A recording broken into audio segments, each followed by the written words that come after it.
Hello. Good morning. Welcome, Hella-Geek. And shall I call you Hella-Geek or do I call you? Oh, you've got your name in the corner, so we'll go with Paul. Yeah, that's fine. There we go. You know, most people online call me by both when I'm in the chat, and I'm in a lot of chats as both as well. Yeah, well, that was how because Jay has a way that he says your name that I was like, that must be somebody. He's got Paul that Galliano. Yeah, he always says it like he's announcing like the biggest celebrity ever. And technically, you are the biggest celebrity I've ever had on this channel. So, well, I'm sorry that I set such a low standard for you. No, that's not a low standard. I mean, I've met. I did extra. I did extra work in the '90s in Austin, so I've inadvertently met people. And have you ever heard my sad Julia Roberts story? No. We'll say hello to the chat, but we'll ease into just so you can understand how awkward I can be. And hello, Andrew Gady's Toys. And yeah, good morning, Andrew. Good morning, Ria. Lovely to see you. And CJ is here, and CJ is a channel member, so we have to go through the ridiculousness to appreciate people who pay me to be ridiculous on the internet. So where is it at? Bring out the off. Bring out the off. Bring out the off. One more time. And of course, Gal Gadot. And enough champagne to fill the Nile. I'll get it eventually. I have to make my eyes more dead, I think. And it's hilarious because I adored that movie, and I adored how I enjoy how bad of an actress she is, but that's also my aesthetic. I, obviously love a little bit of the camp. Part of my ignorance, what movie is that from? The Champagne to Fill the Nile? Death on the Nile. It's a yep. Yeah, the Kenneth Branagh one, or yeah, the Perot movies. So I went and saw that at the theater, and I'm like, this is a great movie. She's terrible in it, but I also, again, I appreciate a good, I appreciate a good B movie, and I appreciate when bad acting is so bad, that's the best take they got. But she's also, despite it all, Ms. Gadot is compulsively watchable because there's some charisma despite the rest of it. It's very easy on the eyes. I mean, there's that. Yeah, there is that. Yeah, no matter what your sexuality is, Gal Gadot is pleasing to the eye. So, all right. Indeed. And Alex is here. Oh my gosh. Okay, Alex and Derek are both here. So we're gonna get this out of the way so that we can get to chatting. Bring out the off. Bring out the off. Oh my god. Bring out the off. Right. And enough champagne to fill the Nile. Eventually, guys, I will get a glass of champagne to throw behind me. So make it. And Derek Hoopa is here. Welcome, Derek. And you all rolled in, so you all get the one, olives and champagne. Hello, Fanfiction99. Welcome. Lovely to see you today. I think that's everyone in chat. Right on. There we go. All right. Yeah, when you said Derek was here, I was like, oh, Jay has a specific way he says his name too. Derek Uva. Yeah, he does. Well, it kind of begs for that, the whole Hoover. Really quick, we'll get the formalities out of the way so we can get to talking. I'm coloring this page from a G.I. Joe coloring book. It's a whale in some water with some icebergs and some people. I think that's Flint, Shipwreck, Roadblock, and then what's his name? I keep wanting to say Airlock, but it's not Airlock. It's not. I can't tell because if it's on the whale, it might be Cutter. No, he's got the helmet. Oh, airtight. Is it airtight? Yep, it's airtight. Exactly. There's my reference. Okay. Yeah, it's airtight. Airtight. Anyway, so many jokes. Yes, fiction fan. That's a cover banner. Yeah. Paul went all out for us today. Hello, Nolan. Yes, and then What are you going to color today? First, thank you for having me. Oh, you're welcome. I've loved having this as part of my Sunday morning ritual, and it's great that I'm still having my ritual, but I'm really participating. But I'm starting easy with something simple. Yeah. My favorite character, Cobra Commander. Cobra Commander. Right. Yeah.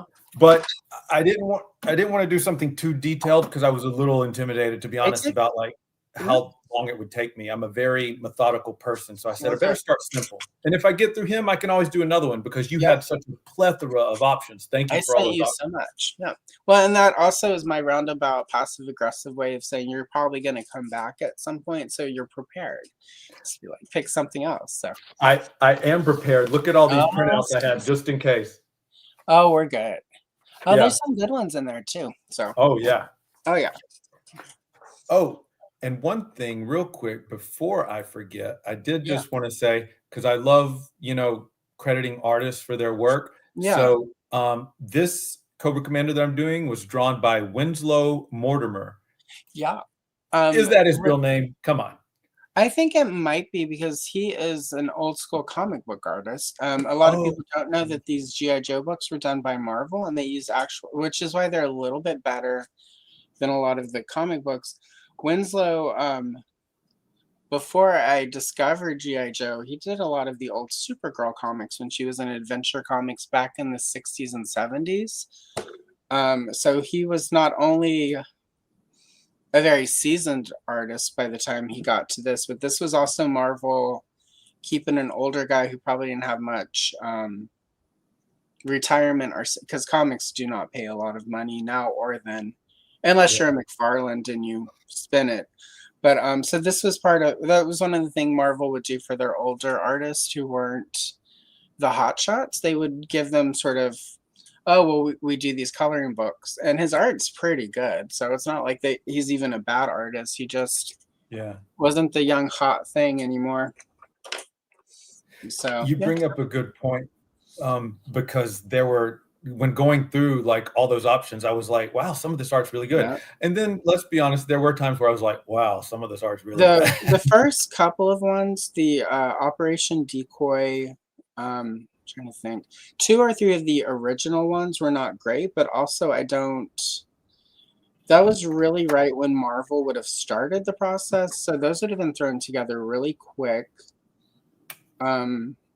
because nobody expected Real American Hero to be the hit that it was, and it was very quickly a hit. It wasn't one of those things where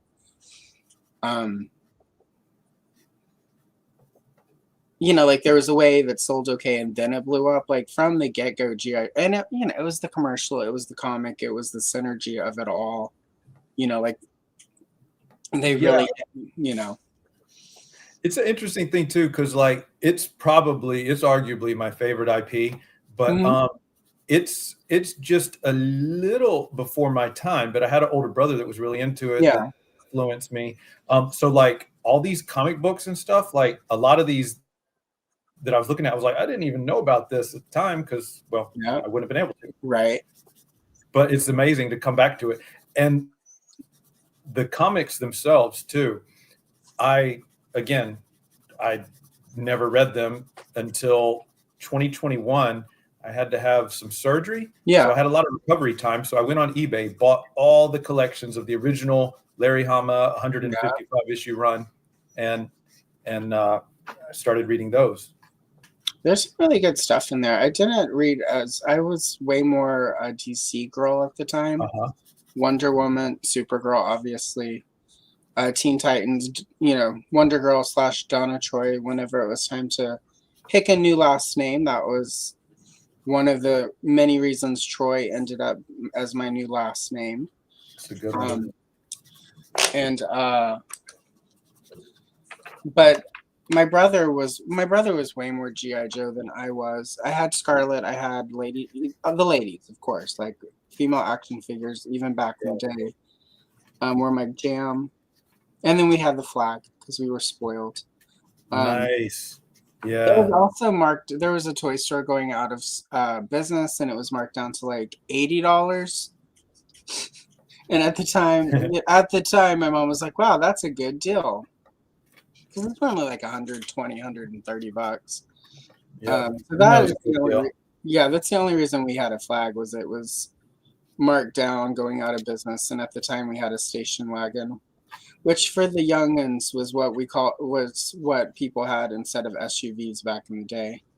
Yeah, and back then, right, you could have just taken that flag right out of the store, right out of the box, and started playing with it with no seatbelts in the back of the station wagon, right? Exactly, like you ride in the back of the station wagon, roll around. That's That's part of why we had it for the long trips between Louisiana to Texas and to North Louisiana, because we grew up on the Gulf of Mexico, and that is what it's called, by the way. it is. I mean, like, I know people are trying to change it, but while I'm not normally somebody who dead names things, at the same time, like, you're not going to take away where I grew up for like some weird bullshit. So exactly. And you grew up sort of in that area as well, right? You're Southern. Yeah. Born and raised in Birmingham, Alabama. It's a nice area, actually. I myself talk much smack about Alabama. You know, we all do, but especially people from there. But Birmingham's actually really nice. You know, I'm grateful that I happen to grow up in the biggest city there, because otherwise I don't know. I'm a city boy. Mm-hmm. Yeah. No, I did not grow up in the biggest place. It was super rural. And I think I would have had there would have been fewer Carls in my life if I had had a bit more of an urban upbringing. All the Carls, yeah. All the Carls. By the way, can I ask you just a technical thing? Yeah. My marker, and that's the other thing. I prefer markers. I'm not doing pencils. Oh, no worries. Is it too squeaky? Is that annoying? Can you guys hear that? I can hear it. It's not annoying. Also, though, it's like something, you know, like the sound of art being made is like exciting. So, like, for me, that's I don't want to say ASMR or whatever, because that stuff's weird to me. Okay. Because it's always some weird person like clicking their fingernails on like look at. Well, actually, like, this is a perfect example. I've become addicted to these the little balls with miniatures in them. Oh yeah, the minis. Yeah, so the fill the fridge are really cool, and I was trying to check out to see what the scale was, because I didn't want to go deep, and then get it home and it not scale with anything. It's hit or miss, because, you know. But the first video I found was some lady going like that, and I'm like, stop! No, I cannot. But it scales pretty well with for anyone wondering, the groceries for the fill the fridge, almost all of it scales really well with 5, you know, like Motu Origins classified, it scales pretty well with. So definitely, if you're looking to fill out dioramas, some of the fill the fridge stuff would work pretty well. Most of it scaled. Would work for 6-inch or for Barbie, for people who do 12-inch. So, but yeah, it was but no, your markers are fine. Okay, thank you. Yeah, no, you're fine. No, don't worry about it. By the way, if it's okay, I'd like to just take one. Oh, what did it say? ASMR? Pencil scratching. Yeah. Okay. That happens. So yeah. No, you're fine. I'll move to a part of the paper that's not so close to the mic in just a second. Oh no. I did want to take one quick minute to just give a shout out to my good friend Joel, because he is an artist, and not only did he loan me all these coloring markers that I'm using today, but he loaned me this diagonal board that I'm using to prop up, you know, so that I have it at a nice angle, so I'm not like this the whole time. Right, like I am. No. You have 2 cameras though, so it really works. But yeah, and then my friend Leanne, who I just saw was in the chat, I introduced her to you, Allison, several weeks ago. Let me see. Oh, there we go. Leanne, I missed you. Sorry, Leanne. Yeah. Yeah. Oh, yeah. No, it's perfect. Yeah, no, it was cool that you picked. I don't color as much G.I. Joe as I would like, which isn't necessarily like purposeful. It's just I've got so much. I've got too much, guys. As you saw when I sent you files, like that's all the G.I. Joe, and like I'm insane enough to think one day I'll color it all. I won't, but that's not going to stop me from trying.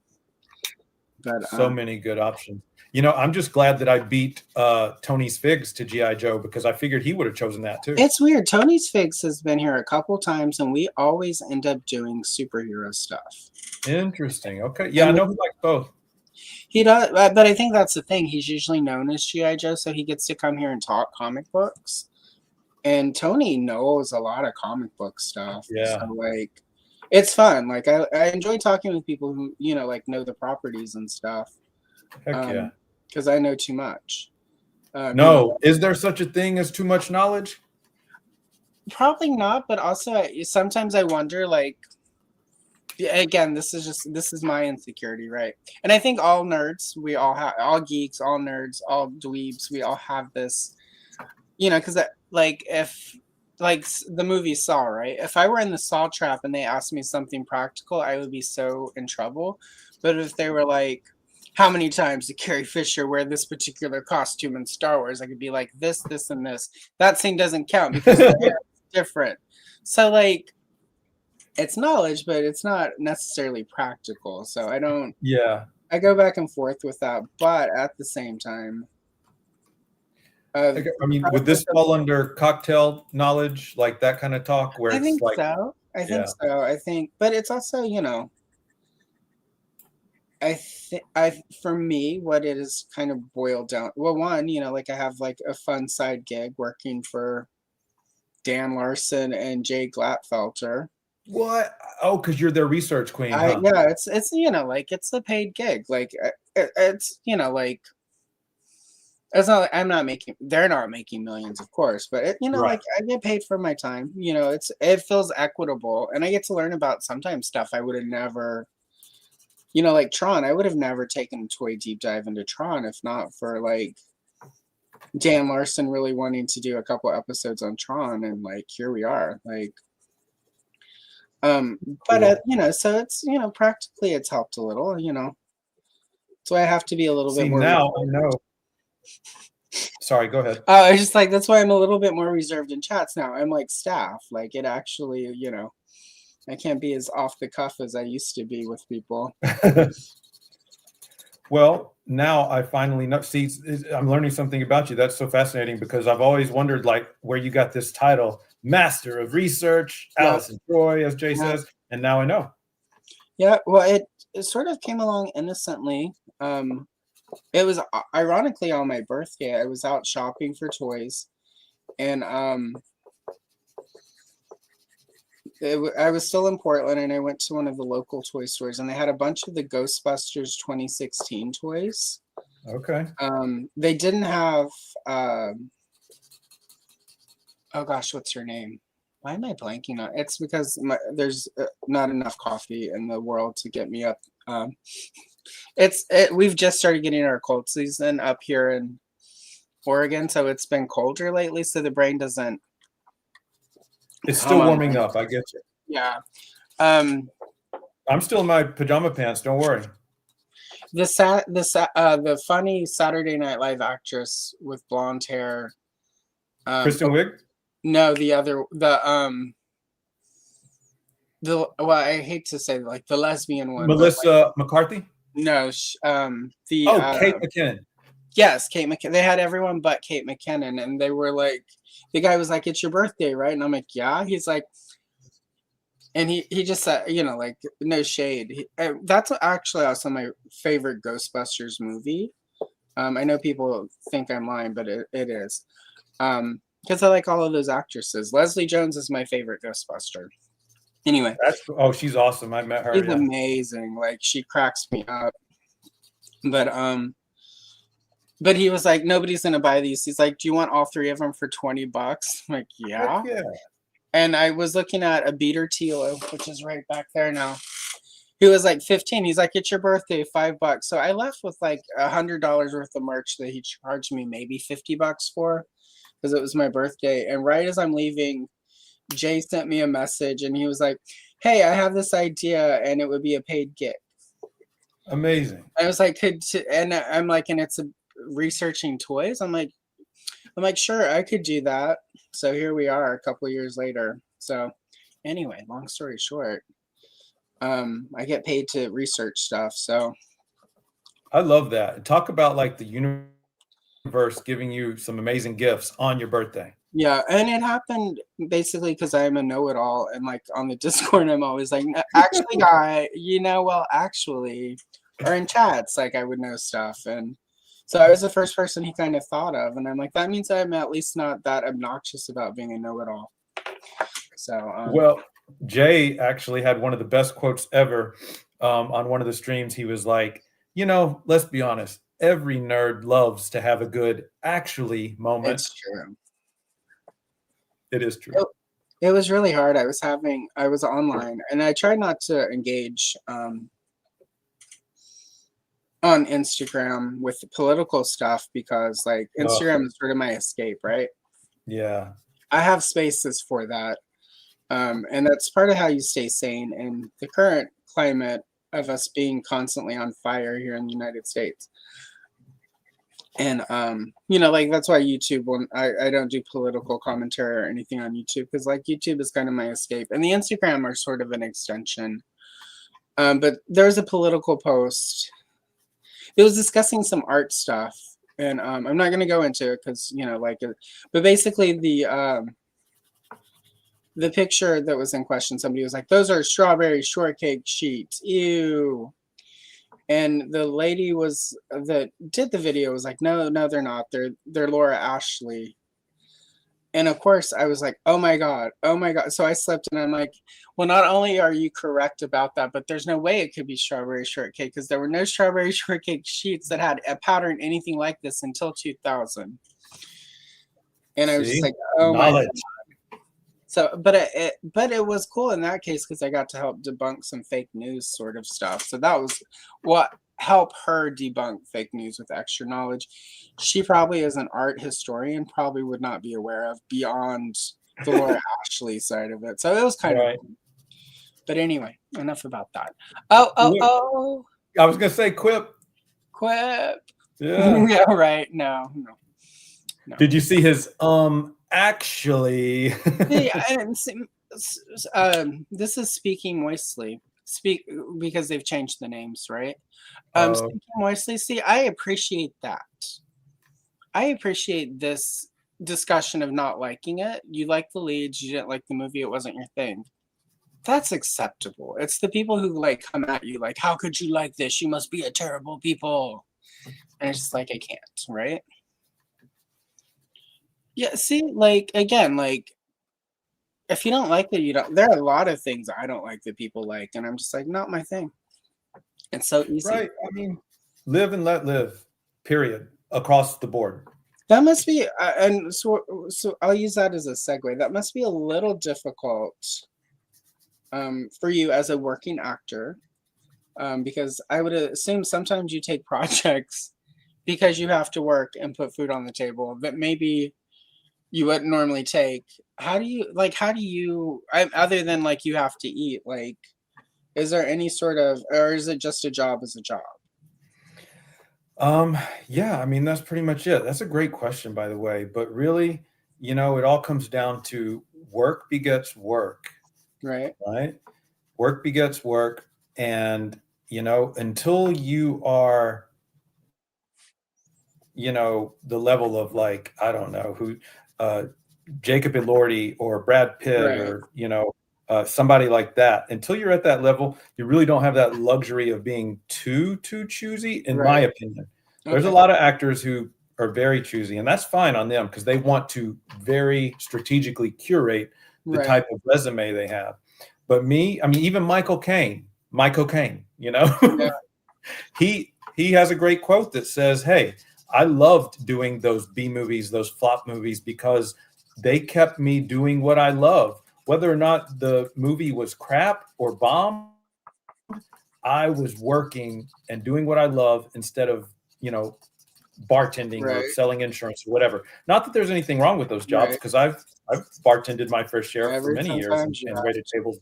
But yeah, I think that's the approach. And I just love being able to do what I love to do. Back when I'm gonna assume, based on what you've said about your age, you would not have been old enough even if you were born in 1987. When Jaws the Revenge came out, there was a great quote in People magazine.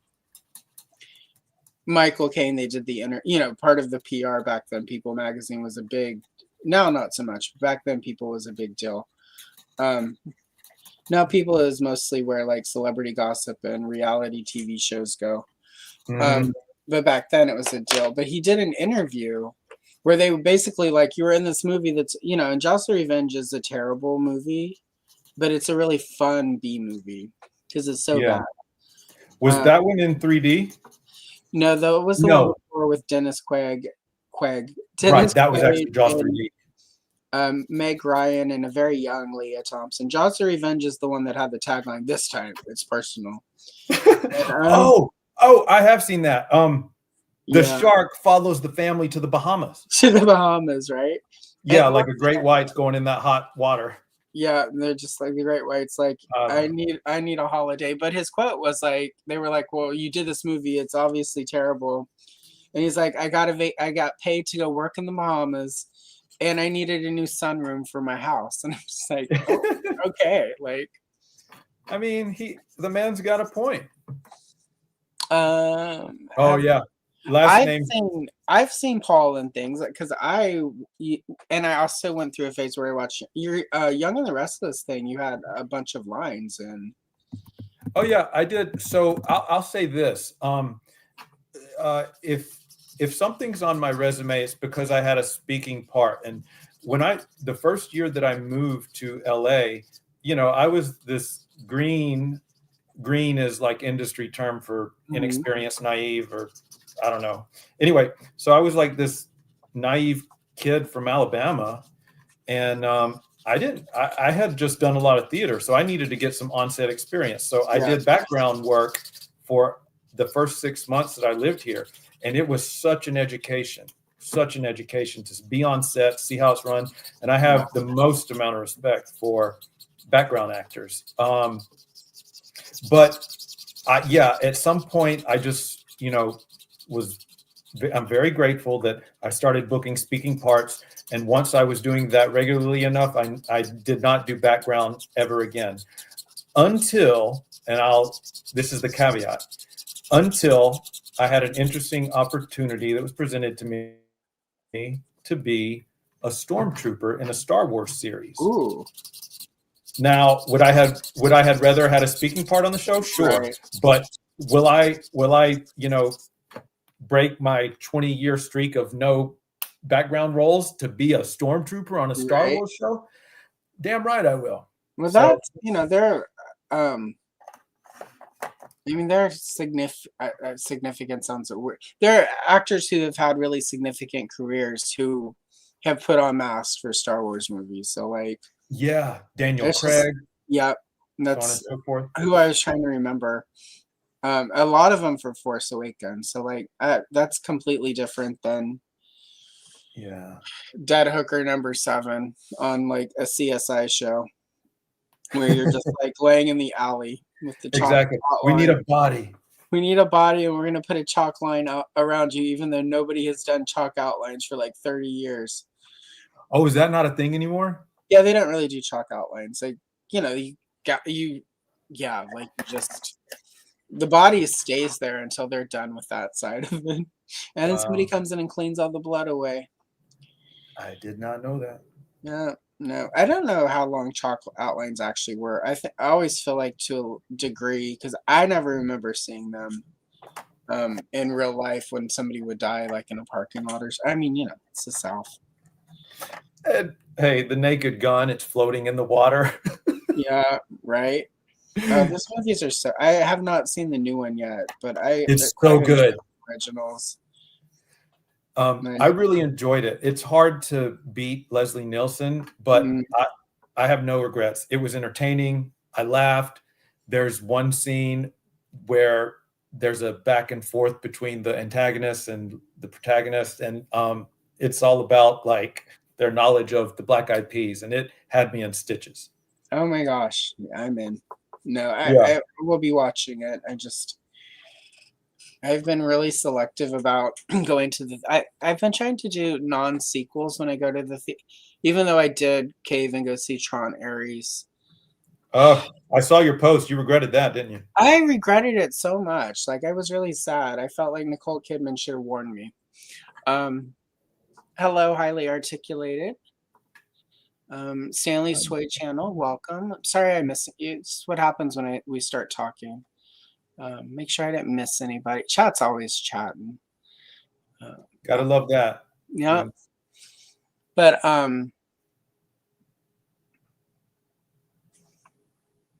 and just in time before I look down. Hello, Rowdy Riles. Welcome. Lovely to see you. So yeah. Yeah, no, but I've got long-term beef with Jared Leto, so there are also personal feelings. But I did set them aside because he's kind of like the opposite of Gal Gadot. There's no charisma there. None. So it's just like he's balsam. How did you really feel? Right. I feel like if I ever met him, I would be like, I have a really good friend who went and saw you and your band when she was 14 at an all ages show, and she talked through your whole set, and you dived into the audience and punched her allegedly. Oh my God. When she was 14. That's would probably be my opening line, and then I'd throw a drink in his face and walk off. And then his cult would kidnap me, and I'd end up on an island. So I had never heard that story. That's insane. yeah, well, and the thing is like, I will say, if Jared Leto or any of his people are watching this, because I know, I hate him. If I do wake up on the island, just remember, you're stuck on an island with me. I'm not stuck on the island with you. So, you're like, it is a two-way street, sucker. What happens on Cult Island stays on Cult Island, including your bodies. So international law is a hell of a thing when it's not in your favor, Jared Leto. Anyway, I hope that doesn't give you any opportunities, but Oh, well, I've not spoken on the issue, exactly.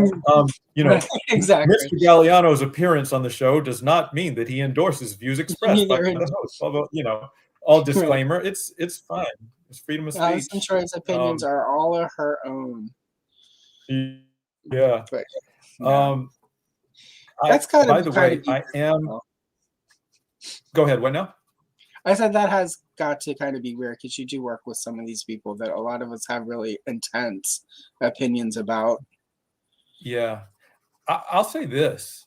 The vast majority of my experiences have been so pleasant, especially all the soaps that I did. That's one of the most warm and welcoming communities in the entertainment industry. Yeah, I mean, I was a recurring guest star on 3 or 4 episodes of Young and the Restless, and they made me feel so at home every time I was there. Well, soaps, and this is, I don't, people who don't sort of follow industry stuff don't understand the side of it. But soaps are very working class. Like, a lot of the people who take them one, because you like getting paid to act. But like, say if you're somebody who wants to start a family and spend time with your kids, soaps, especially now, like Days of Our Lives is in a place now where it's like you work for 6 months of the year. The rest of the year is yours. So you can do other projects, or you can just chill in Beverly Hills or Malibu, wherever your house is, right? Just chill by the pool and and then 6 months later you go back to work. Like, and that's why back in the day, like all these Broadway and theater actors and actresses in New York would go work on the soaps, is you would get a contract and work for a year or two and make enough money that you could save up for rent, so that when you could take that off Broadway show that paid $5 a week or whatever, right, where you felt like you were really spreading your wings as an artist. Like a script, they literally do a script a day. So like, boot More camp so than that, for an even actor. sometimes. Yeah, and especially now, like Yeah. Days of Our Lives, they film episodes and like entire year of episodes in like 6 months. So like, yeah, it's pretty intense. So. It not only does it take a very strong discipline, but an intelligent actor to do that. I remember between takes on YNR, I was in a scene with Tracy Bregman. She's the redhead that plays Lauren, one of the main characters, and they were filming in that one day. They were filming scenes from I think about 4 different episodes. Yep. So she was like in her mind keeping track of, okay, this is from this episode and this is where this happens, and then like just wow, what a brain that takes. Well, and for the record, at the time she was still Tracy Bregman Wrecked because it was before her divorce. Okay, see, I don't She's even know. what. Well, also that was another thing because that's on your acting reel on Internet Movie. It Days. is. And she was in, because I have this. I think I mentioned it before we got on. Started like I like a lot of like B horror movies. Yeah. And Tracy Bregman, right after her run in the 70s on Days of Our Lives, was in a slasher movie with Melissa Sue Anderson from Little House on the Prairie, who everyone in Hollywood apparently hates, according to Allison Ingram, who was Nellie on Little House. But called Happy Birthday to Me, and that's also one of my favorite slasher movies. So it was cool. Like you've worked with actors from 2 of my all-time favorite slasher movies. So, and I discovered it after I had invited you. I'm like, that's so exciting. It's like I get my own 6th degree of separation now to some of my favorite movies and 2 of my favorite soaps. So, right, yeah. So you're now only, what is that now? That makes you 1 degree apart. Yep. Very cool. Yeah. And that way, whenever I get arrested for going to Moby's house again. For what? Moby's house, Oh, Moby, the artist, right? Yeah. The musician. Well, allegedly he's a musician. Right. It's so funny because I've heard you like bag on him before, and I actually own every album of his. I'm sure. He has, but that's okay. Different strokes for different. And I don't know anything about him personally. I just like the music. See, I do. So that right. Yeah, I mean, I worked there. The time I drove by his house with because my friend's parents live by Moby, and I can't be sure that it was him out in his yard when we drove by and I screamed obscenities at him. But who else? What other pale, ball-headed freak is going to be in Moby's yard but Moby? So That's yeah. And if it wasn't him, it was like his brother or like his alien clone. So either way, the message will get to him. So yes, statistically speaking, I think it was your man. It was him. So but that brings up an interesting philosophical, maybe not philosophical, but just a debate. Yeah. Is when you enjoy someone's art, to what degree is that? Sorry, I started reading the chat and then my brain I cannot multitask. But yeah, if you this is where I'm at so far. So but yeah, so to what degree do we have a responsibility to either abandon our appreciation for the art, or to draw a line of distinct and healthy separation between the work and the personal life of the artist? Yeah, Michael Jackson is an example I use of that. Michael Jackson, I prefer the most controversial, 2 of the most controversial subjects, because I think Michael Jackson, the problem is a lot of the allegations weren't, I'm going to finger quote, confirm until after he had passed. During his lifetime, it had, I'm not going to say widely debunked, but everyone settled. Yeah. And settled in a way where the statements were, he didn't do it, we made it up. What? Oh, I see. I didn't know that. And then when he died, suddenly the stories changed. Now, what I'm going to say is, you work in Hollywood. You and I both know money can make things happen, whether something did legitimately happen or not. Also, the sort of crimes that Michael Jackson was accused of are very traumatic. So if you're offered a settlement and some money to go away and get therapy and say something, sometimes that's worth the money rather than dragging it out in courts for decades. Yep. But it also makes it difficult to, in retrospect, negotiate it, right? Like, as somebody who enjoys Michael Jackson, it's a lot harder to have a cut and dry black and white, like his song, take on it. I prefer to use Roman Polanski.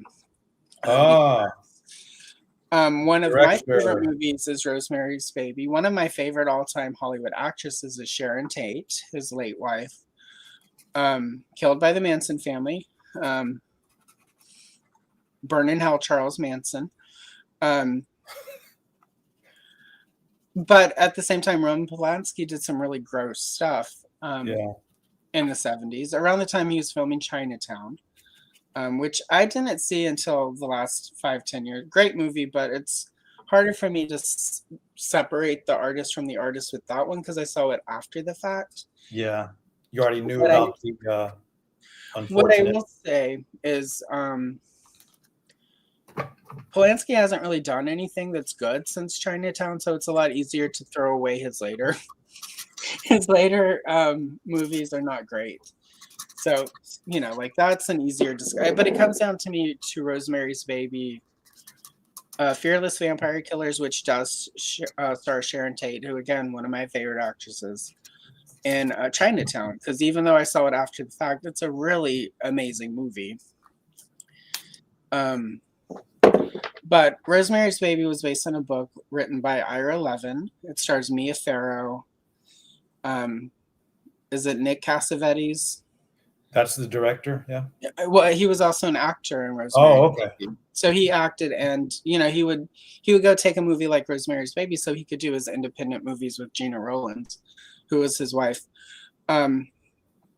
And you know, like a lot of great, like the old lady who played in it won an Oscar for that movie because her performance was so good.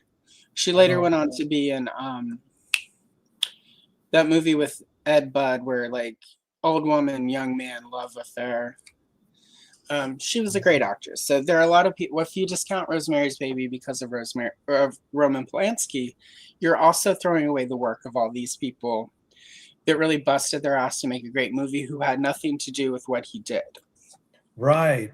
Yeah, same with Chinatown, like Faye Dunaway, brilliant. I don't like Jack Nicholson as a person. Phenomenal actor when he gets to play Jack Nicholson. If you want him to play anything else, not so much. But it's okay. It pays the bills for him. And he's retired now. Yeah. I don't really know anything about him as a person, but I will say that was basically my introduction to the Joker, which is one of my all-time favorite characters. So don't ruin it for me. Ignorance is bliss. Yeah, he's not like, he's just one of those crusty old Hollywood actor types. I mean, he was best friends with Polanski, and the thing Polanski did happened at his house. But there's no indication he was involved with it other than you can't do this at our house sort of situation. So who knows? I mean, Angelica Houston was also his girlfriend and at the house at the time. Either way. I'm laughing because I have to give you a little side note. So years ago, I auditioned. They were doing a remake of Tootsie, okay? Okay. A low-budget remake of Tootsie, and I auditioned for that Dustin Hoffman role. Yeah. And I got far enough along in the process where I had to go to a screen test. And in the screen test, I actually had to do the full hair makeup. I forget what the alternate version was called. Dorothy Michaels. Dorothy, yeah, I had to do that version. But I look like Angelica Houston when I'm done up like that. Well, then we know what you're going to be for the Halloween episode when I have you back. Angelica Houston, she's like amazing. You know what? What about this? Because you know how I did my Halloween video of the Baron, which is the gender swap of the Baroness. Aside from getting paid to play a part in the movie, I've never had the inclination to dress up like that. But Gender bend. Well, but what I technically could that do wasn't a gender bend though. The was Baron, that the Baron was. I mean, it was a gender bend, but not in a Tootsie way. It was just right. Yeah, it was a total like the Baron. But what? So that might be something interesting, artistic challenge, something interesting to do to make a Mortimer Adams, like or yeah. something like that. See if I could do a. That would be yeah. You can. That would be a fun photo shoot. Like, and Is there a better name that would work than Mortimer? well, it's Morticia is derived from, of course, mortician. Right. So Mordicus? Make up a I name. think Mordicus would feel like a yeah, because Mortimer is just a legitimate name. Like Morticia is like mortician.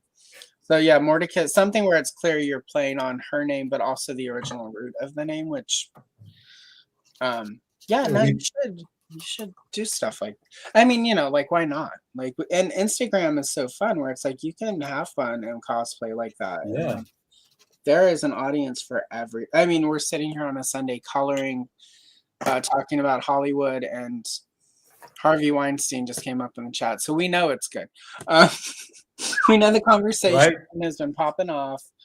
No, just kidding. My other example, though, of the art and the artist is Neil Gaiman, who recently was revealed as a super terrible person.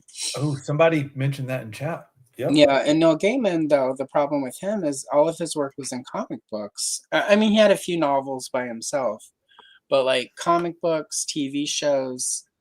Like, for instance, I'm a Patreon supporter of the artist Colleen Doran, who most of her art was for him. And it's important to note, abusers like that they cultivate people around them who have no clue if they're terrible, because that's part of how you get away with it, right?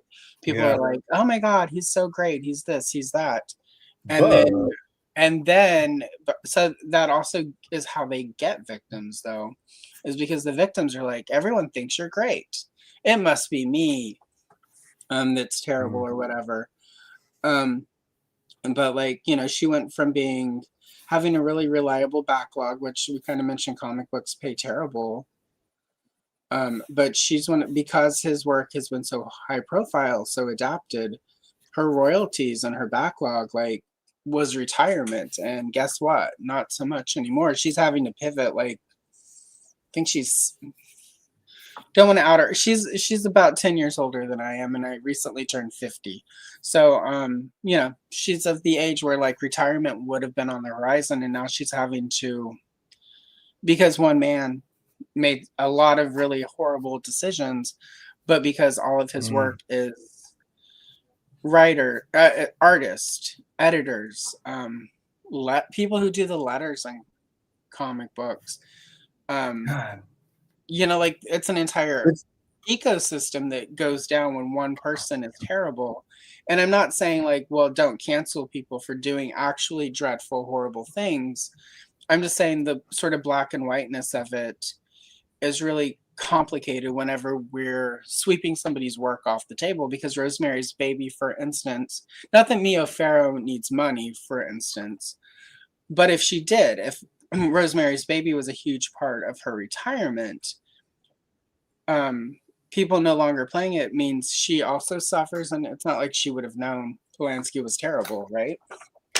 So it's like, I mean, yeah, you can't always assume that just because someone's close to another person that they're in the know. People hide hideous shit, right? But it's like, from the people that are closest to you. Circle back to Jared Leto. He's terrible. I hate him. I still went and saw Tron. I know he's not a good person. I still went and saw Tron because I'm invested in sort of the idea of Tron.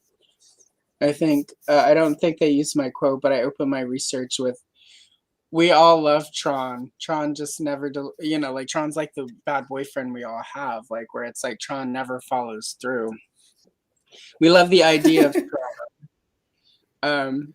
The The promises, but no follow through, huh? Yeah, Tron is that thing where it's like you hear about Tron and like you watch it and like your imagination of what it could be and should be is so much greater than what you actually get on screen. Legacy for me is the Tron movie that came the closest. But but back to the point, like I still went and saw that even though I think Jared Leto is a piece of crap. Because Jared Leto is not the only person who benefits from me spending $15 to see Right. Tron. So I just, and that's kind of the problem. Like hopefully, feedback studios are getting about Jared Leto in recent years would convince them to stop putting him in movies people want to see because I don't think Tron Ares, based on what I saw on screen, ever had a chance of being a huge hit. I feel like it missed a lot of the core pieces of what makes Tron. But it didn't help that Jared Leto's there, and the people just don't want to look at Jared Leto. So, and that brings up another issue of next year's big release that he's also part of. Oh my God, Masters of the Universe. See, I'm a big Motu fan, and I'm like, here's how I'm dealing with that quandary. Is one, it's Skeletor, so he's gonna have some sort of thing on his face. Right. Also, everyone knows Jared Leto is super duper method. Super duper what? Method, like he's a method actor. Yep. So there is a 50-50 chance he might melt his own face off with acid. You're like, if there's a God. If there is a God and he takes his craft as seriously as he wants us to think, he will melt his face off and I can make peace with it. Yeah, that's the thing. Like he's in, and like it's easy to say. Somebody was like, well, it's Skeletor. There's going to be makeup. Couldn't they just recast him? And I'm like, they don't have the budget for that. It's like people don't understand, like, even if you just take someone and put them in front of a green screen, it's very expensive. And then you have to hire your editors to come back in. You're going to need some CGI people. It has to be good CGI so it's not evident that you've removed Leto and dropped in whoever you get to replace them. So like it's not as easy as we would like to pretend that is. Like it's just financially that's really hard. So anyway. Hey, but while we're on that subject, did you hear about those like early reviews? Early reviews have been going pretty well. So yeah. And interestingly, none of them have mentioned Leto, so they've mentioned everything else. So fingers crossed. Also, as Andrew says, I think Alison Brie, who is one of my favorite actresses, I think she's awesome. I think she will.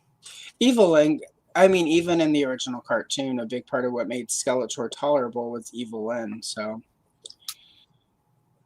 maybe Alison Brie will get it. I mean, like Skeletor is a piece of crap, though. So it's like it's okay if we all think, I mean, maybe he's just been typecast, and people are like, well, if he's a piece of crap anyway, let him play Skeletor. I mean, where do you? I mean, again, like you are in a place where you sometimes, as sort of mentioned, like if the role is good and it's going to help you get to that next place, you have to weigh that more than Jared Leto is a piece of crap. Yeah, and like there've been times where, I mean, I've played roles where these people do things that I would never do in my real life. So it's like, wow, this is a really awful moment, but that's the job. Right. And in some weird way, I think subconsciously, a lot of us actors choose this profession, although I do say frequently that I didn't choose it chose me. Right. Because I truly believe that you have to have that passion burning inside you where you have to do it. If there's anything else that you could be happy doing, then you should probably do that. Right. But if you must do this, then do it. Right. But having said that, we get into it because it does allow us to do these things that we would never do, sometimes. And I mean, we could go down a whole road of like the psyche of actors and well, that's actually, I'm glad. We don't have time for that. We don't have time for all of that, but we certainly. I mean, we're like an hour in, so we have a little time. So It's going by so fast. it does whenever it's fun. Yeah. when the coloring is working and the conversation is good, it goes really. I've only had one time where it was a slog, and that person does not need to know that they were my personal Vietnam. Ignorance is bliss. Ignorance is bliss. By the way, I prepared by doing a little color swatch. Oh, you did. You swatched. What markers do you have? What's that? What markers did your friend lend you? It says on the spine. Is it Copic? Well, so that, we were talking before about what I can say and what I can't. Yeah. And this is lame because it is what it is, but restrictions. Got it. I can't say brand names because it could prevent future work. Got it. No, I can't tell you. If you happen to see, and I have a variety. I have 4 or 5 different brands. I mentioned a brand that it looks like to me. So I was going to roundabout tell you it looks like your friend hooked you up with the good stuff. So. Oh, no. He has some great stuff. No doubt. Oh, yeah. No, I've got good stuff too, but I don't necessarily lend the good stuff out to people. I do all my color test videos, and if it's a pencil set I'm not as enamored with, or it's not, I will finish the video. I'm like, I will never use this again. I have a friend who teaches elementary kids, and I'm like, please give these to your students so they can have some art tools that are fancier than Crayola, but that's nice. Yeah. So, and like we all know that school teachers have to pay a lot out of their own pocket, and if one of the sets that aren't bringing me joy, as Marie what's her face would say, if they can help a kid like get some art, that's cool. So, but it looks like you got it, because again, like I've lent out sets of pencils to people, and it's not. I'm not going to say what my trash pencil lend out brand is, because I don't want to inadvertently out myself if anyone's watching this and I'm like, oh my god, I have these pencils, but oh my god, you guys, you'll love it. But no, it just looks like you got hooked up with really good stuff. So no, yeah, it's a nice variety here, and there's a lot of good stuff for sure. Well, the trick to alcohol, and this is why I don't use a lot of alcohol markers, is the trick to them is they need to be really juicy. Yeah. And you have to work with them well. Once they dry, you're just kind of done. Because a lot of alcohol markers won't reactivate. So the particular brand I mentioned is nice because they don't dry as fast, so you have more time to blend or to work with them or what have you. So well, I'll tell you, I'm not the best at this. I don't do this a lot. So, you're doing well. I mean, like Lawrence from A Punk with Toys brought a box of Crayola crowns the first time he came and outlined everything with the Crayola. He was like my first guest. But Lawrence, I think, was also just trying to be funny. Lawrence was just being Lawrence, Yeah. See, that's what I love is how easy. What's that? He and I tease each other though, so yeah. I love how connected this community is and how small it really is. It really, well, it is, but it's weird because it's like there are corners of ToyTube that I have no idea exist, and they're their own little ecosystems. Yeah. So it's kind of like the difference between like living in the valley and like Palm Desert or whatever. People in Palm Desert are like, we live in LA. It's like, sir, no, I've driven to Palm Desert. I stayed at a Motel 6 in Palm Desert. You are nowhere near LA. Yeah. But we let them think what they want to, because they were nice to me when I was out there that weekend. I'm like, oh, this is Palm Desert. I thought it was Palm Springs. Ew. It's funny too, because I feel like people that flies when you're like out of California maybe or further east, but I don't know. And then they get comfortable and like we'll say that here in town, and people are like, not really, no, not really LA. Last time I went to LA, it was a different time in my life, but I posted something like, "Oh, we just entered Pasadena. Where's the sign that says abandon all hope, ye who entered?" And one of my friends was like, "I live in Pasadena," and I'm like, and I'm sitting there thinking, "Yeah, I know. That's part of why I said it." I'm like, but it's Pasadena. You guys, he's like, we have the Rose. What is it, the Rose Parade? And I'm like, you don't anymore. Didn't it leave Pasadena? And he was like, It's still there. it's still there. Yeah. Yeah. I'm like, you do have the house from Halloween. And So, gosh, this is going back a trek, but Brothers and Sisters, a great show that was on ABC back in the day when I moved here. I liked that. They lived in Pasadena. Yeah.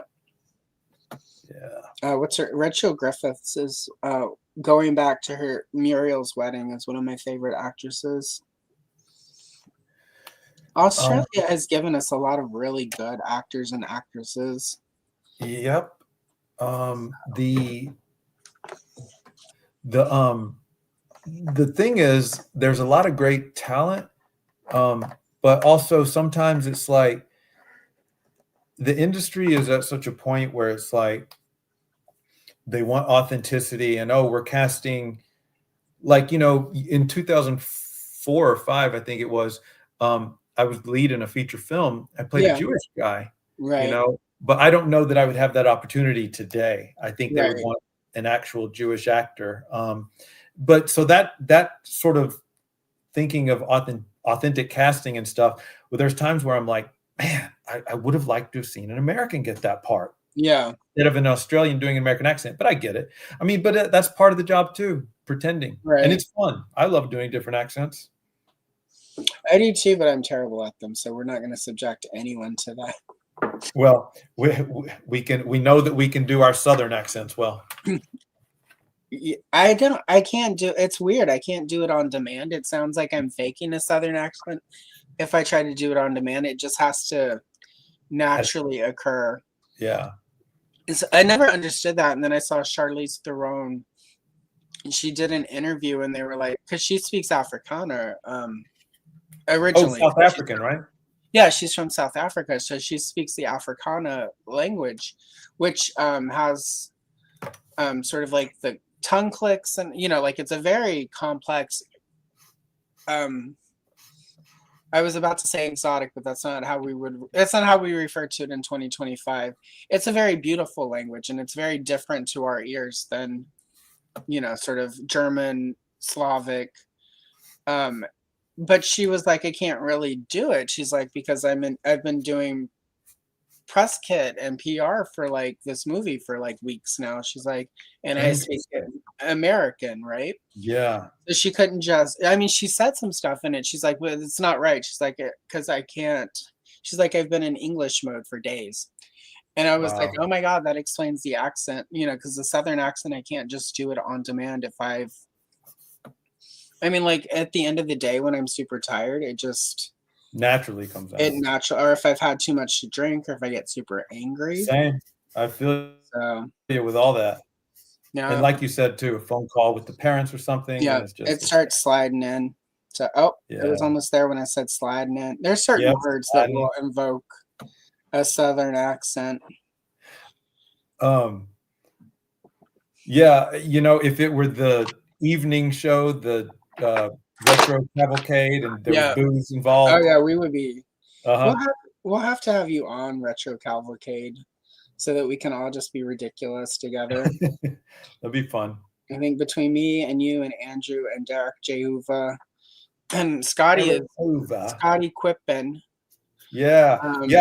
Was the last one the Halloween episode that I saw? It was the Halloween episode where we just went to Candy Town. That was a good one. That was fun. Well, it was funny because we were completely barely on topic the whole time, but that's what made it fun, was we just lost the script and just had hung out. So sometimes you got to go with the flow, right? Sometimes, yeah. So yeah, we'll find a cavalcade to have you on. And oh man, I was about to ask you a question about Oh yeah. Okay, there it is. There it is. Because I had to go back to accent. So obviously, like LA, Los Angeles is going to have more acting opportunities than Birmingham. Yeah. But that's still I mean, as somebody who moved from the deep south to Oregon, like by car even drove. Um, it's huge, and like it's a different mindset. Um, so like, how was it? Like, I'm sure obviously it's not easy because you leave everything you sort of know, but like, Yeah. how did you finally get to that place where you were just like, it's got to happen? Um, this may be I don't know how many people have parents this supportive, but from a young age, I realized that this is what I wanted to do, Yeah. what I was called to do, really. And I don't mean that in some like strange, not strange, but in a religious way. I mean it it was built into me, and it is part of my purpose. Yeah. But so my parents were supportive. They said, go while you're young. We want you to not have any regrets. Go do Right. it, get after it. So it was, wow, I just messed up. Oh, you're fine. But yeah, so that was a thing. So we started like reaching out. Okay, do I know anybody from high school that is out there, and going that route, and just kind of Right. like taking people to lunch when I got in town and asking for advice and learning the ropes in that way.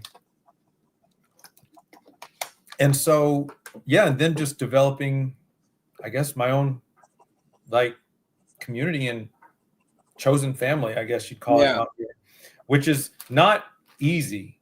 A lot of people, this town eats up, chews up, spits out a Choose you lot up. of people. That's the famous thing about Los Angeles. Well, I think that, and that's like, because I originally was in Portland, Oregon. And Portland, Oregon has this really, this reputation of like keep Portland weird, of Yeah, being this really sort of small town, big city, right? yeah, But what's interesting is, like I have not been back to LA since before the pandemic, but it used to work where it's every year I went to either Los Angeles from like 1999 through the pandemic. At least once a year, I was either in Los Angeles or the Bay Area. And when I say Los Angeles, yes, sometimes I was in Simi Valley that one time, but we won't talk about that. At least it was that's Apple on the Valley. border, like, yeah. They filmed The Hills Have Eyes in Apple Valley. That's all you guys need to know about Apple Valley. I'm just saying. But I would go to one or the other. I haven't been since the pandemic. But what occurred to me about Los Angeles, people are always like, "Oh, it's so fake. It's so plastic." People are very shallow about like the smile and stab you in the back sort of kind of analogies that they give. What I found in Portland is sort of the same thing. The difference is they're completely passive aggressive about it. And they Ooh, will basically gaslight you and pretend to be your friend for years. And then when you're no longer useful, you're done. And wow. what I found when I would go to Los Angeles, for instance, it's transactional like that, but it's a lot more blatant. It's not as fake. Their fakeness is not as fake as it is. I found it's even in Austin, when I was living in Austin, Texas, I found it to be fake, but very fake about how fake they, like let's pretend. With Los Right. Angeles, I think for younger people who go there for the first time, they're often shocked. But if you've done any research on LA, like it's transactional. And when I go to LA, I find it a lot easier to navigate. Like you can go to LA and meet somebody and have an amazing week partying, going and doing things, and they will never call you back again. Yeah, it's almost like having a friend just for the duration of an airplane flight. Yeah, it's like an era. Like it's the Taylor Swift era mindset. Like you've got great friends for that weekend and then it's done because they've got a deal or their screenplay or they're going back home to wherever and like they're done with LA and everything that reminds them of LA is out of their like and like because it's not even a malicious thing. It's just No. LA is a very transactional town because it's so much about business in the industry that Yeah. so Yeah. I will say this though. I feel very grateful for like my friend that loaned me these markers, yeah. my friend Leanne that I mentioned in the chat, and these are friends I've had, the marker friend for like 20 years. So shout Yeah. out to Joel, over 20 years now. And then my other friend going on 20. So yeah, it's just finding good people and Oh yeah, and they're there. I mean, at our age, it feels weird to say boyfriend. And then so I met my boyfriend that we bought a house. I mean, technically, for legal reasons, things may be a bit more legal, but that's not because anyone wants to get married or have a husband or a wife. It's because you have to protect your asset. yeah. But I have good people in my life that I met in Portland, but it's learning how to separate the users from the actual people, which I think in LA, ironically, is probably a little easier because you're expecting everyone to be chew you up and spit you out, whereas you don't expect that in Portland, Oregon. Right. With that said, I adore Portland, and if like housing was better there, we would probably still live in Portland.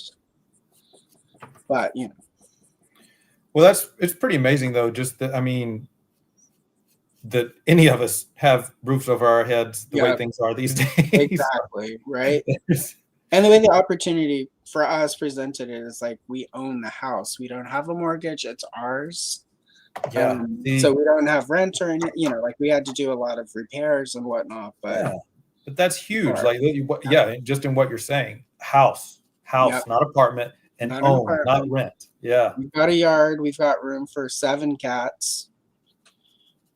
So cool. You have 7 cats? We have 7 cats, and 4 of them are kittens from the same litter. Who are all 8 months, and it's like having 4 toddlers who poop in a box.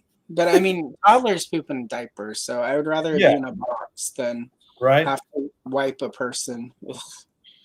A little easier to deal with, probably. Yeah, never. My recommendation for anyone watching: never wipe a person unless you're getting paid well to do so. I'd say that's sound advice. Yeah, and if he wants you to call him daddy, make sure that he pays extra for that. Right? No. Verbal costs more. No. Really quickly, let me scroll back because everyone's talking about Canada and accents and whatnot. Highly Articulated is mentioning when he goes to Louisiana because that's where Jason from Spiro Toys is from. Yeah, Spiro Toys in Lafayette, Louisiana is not far from where I grew up. So like when I watch a stream with Jason on it, often my accent here at home will like start slipping out because that's pretty much what the people in my area of Louisiana sound like. So if you ever wonder what my accent would have been like if I hadn't aggressively attempted to lose it, Jason from Spiro Toys, that's what we sound like down there. Also, I want to take a moment just to like this. I've only done like a handful of lives. Yeah. And, it really requires such a thing. Like I'm so focused on what I'm doing right now and just trying to multitask, maintain a conversation with you. I haven't even been able to really look at the chat much. So I'm sorry, guys, if there's anybody who's engaging that I'm not intentionally ignoring you. So anyone here watching me today, anyone here for me knows that this is how it works. Like, okay, when I'm here by myself, I miss chat, and then I have to. But I've been keeping an eye on it. So yeah, and props to you for that as well because exactly. Well, and that was part of why I was like, I need to reach out and get him on here because And to be again, because you were in chats, I knew that you had the podcast, and Yeah. I'm gonna sound like a bad fan when I say like you've done several podcasts with Esther from Young and the Restless, and I was like, Yeah. Kate Linder, she's a good friend of mine. She's got one of those really good Hollywood stories, though. She was a day player who, like, they just kept bringing back until she Boom. has a role. Like, yeah, that's like, yeah, that you can't ask for more than that. That's kind of like winning the lottery as an actor. You know, yeah, it's like when it gets, yeah. So like that's one of those, sort of like Hollywood stories you don't hear. Like Kay needed a maid for like a couple of episodes, and the chemistry was so good, and the yeah, actress who played, I can't remember her name. Oh gosh, she was so good though. When she passed, I was just like, that. the lady she worked for, Yeah, Jeannie Cooper. yeah, yeah. She was just like Yeah. I'm back in the day. This is way before her and Brenda Dixon, the original. No, it's not Kristen. Maybe it is Kristen. The actress. Anyway, Jill, the original Jill Abbott, Brenda Dixon. Like when they used to fight, it was fire. Like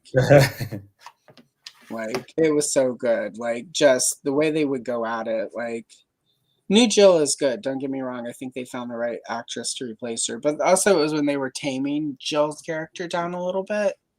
When they were like, okay, let's give her a life that isn't her and Kay cat fighting all the time over men. So when they brought Jess Walton as the newer actress. Although I think maybe Jess Walton left too and was replaced. Yeah, I'm not familiar with like all the storylines and whatnot. I try to do my research before I have an audition or go on a show, of course. But, it's good. You're fine. You're just running into somebody who's watched too many of these things. I'll tell you though, I know that obviously, Kate at this point now, she's been playing that role on Y&R for like let's see, 40 years in 2022. So she's going on 43 years now. And yeah, so, but she, over the course of her time on that show, became, obviously, you work with this person every day, very close with Jeannie Cooper, so she still to this day misses her. But I'll say Kate is just, she's an amazing, remarkable woman. And I owe her a birthday lunch, by the way. I'm glad you brought that up because I had forgotten my life. I got super hyper focused on what I had going on. And that reminds me, she had a birthday earlier this month. Andrew, yes, indeed. So Paul is, let's see. So you worked with, So Paul is a 4th degree from, I'm 4 degrees away from Brenda Dixon. We'll talk about that off because we won't talk about that on a stream because you're a working actor.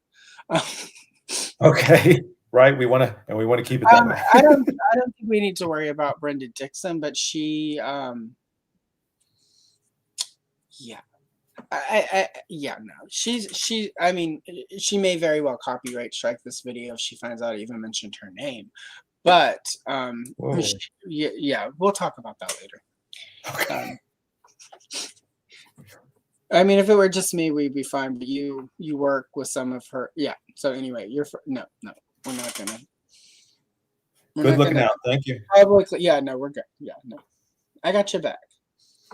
If I had ended up in Los Angeles, I would have gone to be a screenwriter, but I would have probably ended up as a PR fixer type. Ooh, wow!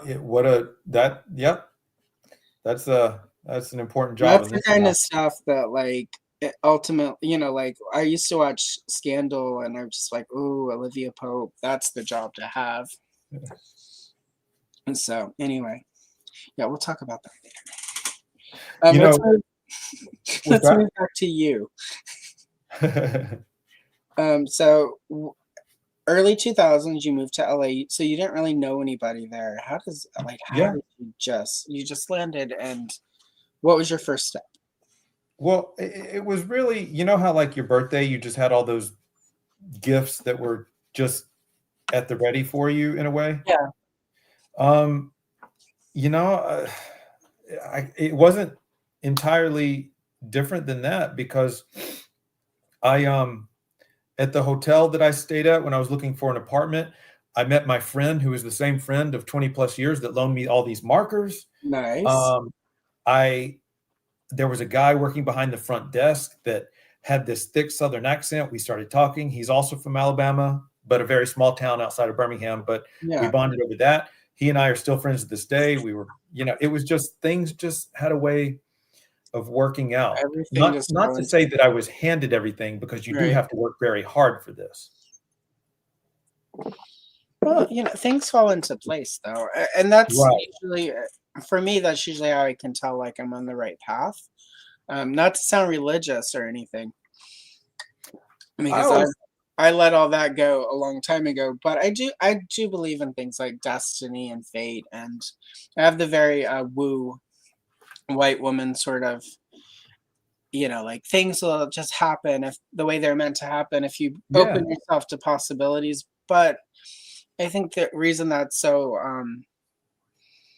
acceptable as a concept is stories like yours. Like you sort of threw yourself to the wind, like, let's see how this works out.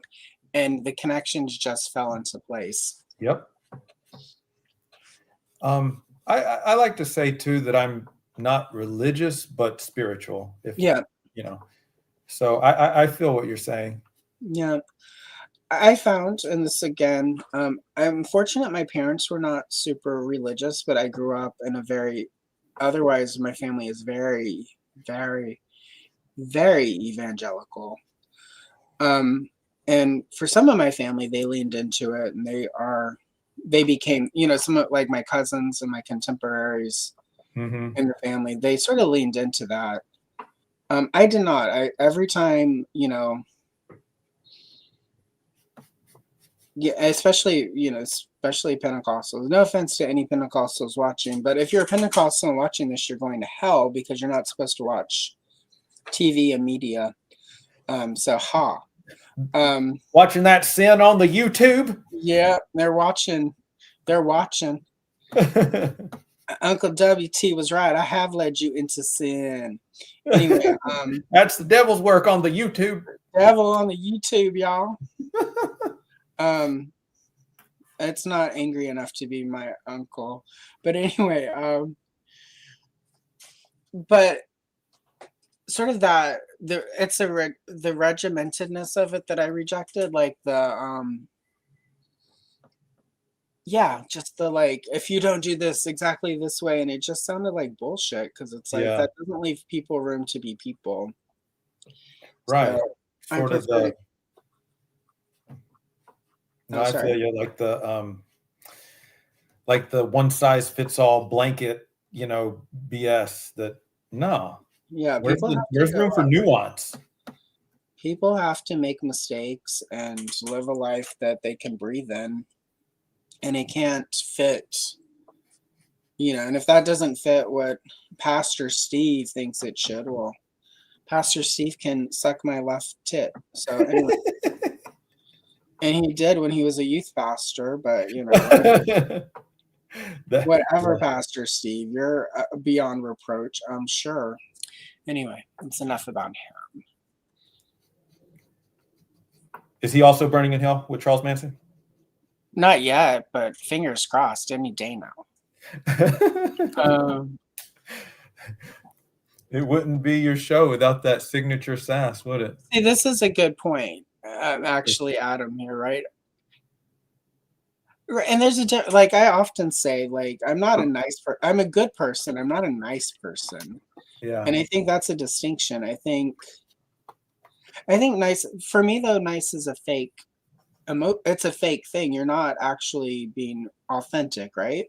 Mm. And I think what sort of you mentioned authenticity earlier. Yeah. And for me, it's like this weird thing because a lot of the authenticity talk I hear among the kids, like the 20-year-olds, right?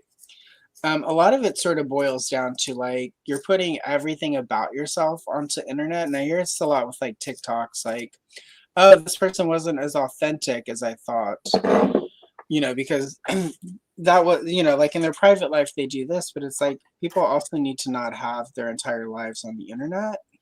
Yeah. And I don't, so there's a level of authenticity I will never achieve on purpose because like And that's you valid. have to have private Yes. space. Like you have to be able, it's the one thing I've been doing this a little over 3 years now. And that's one of the things, but it's a balance too. Like, and again, like you're in Los Angeles where it's like eating at the wrong restaurants. Like there could be a director beefing with the head chef at a restaurant. You ate at that restaurant. You're like, I had a great plate of food there. It was amazing. And the director's like, get that person off my set. Right. I mean, you never know. And also, but also everyone's human. Like it's, unless you have consistent exposure to someone, it's hard to, and we do, I think as human beings, jump to conclusions and make decisions based on experiences, even if it's just once, but we're all human. Everybody has a bad day. Oh yeah. So we're not take it all with a grain of salt. You can't be all or nothing. Yeah. And like I'm all or nothing when it comes to like murdering people. Like you can't murder people. Like exactly. But if you screwed up with, and like I see this a lot with like I detest using the term cancel culture because I think a lot of what people refer to as cancel culture is being held accountable. But at the same time, like if somebody is say 35 and old video surfaces of them when they were 15 where they said like a racial slur or whatever, I don't know that is something they should be canceled for, because when I think about who I was at 15 and who I am now, it's like I'm horrified at my own actions. I don't need the internet demanding me to apologize for something I did when I was 15 that has no actual impact on that, and so that's kind of this weird, and like I see a lot of that happening, but I think also but again, that's why you don't make your entire life dependent on being a YouTube or TikTok star. Like, like it should never, because the people are very fickle. Yep. So the other thing too is like cancel culture. That's hard to say. Cancel culture.